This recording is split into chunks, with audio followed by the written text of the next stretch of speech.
晚飯得我望前顧後，餐廳窗邊走回頭。泡麵跟我是朋友，熟悉得不需要抬頭。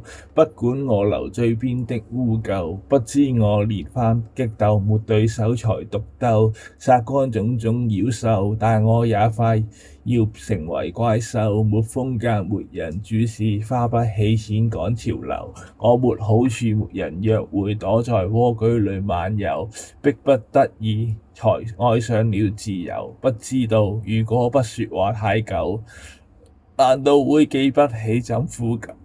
遺忘談情節奏，遺忘如何才可張開笑口，告訴我孤獨並無罪，誰和誰不好意思請我去談笑風生應對，我這樣沒情趣，明明毫無條件，怎麼敢趁虛前來尋開心心意去？誰人能搞出這麼多派對？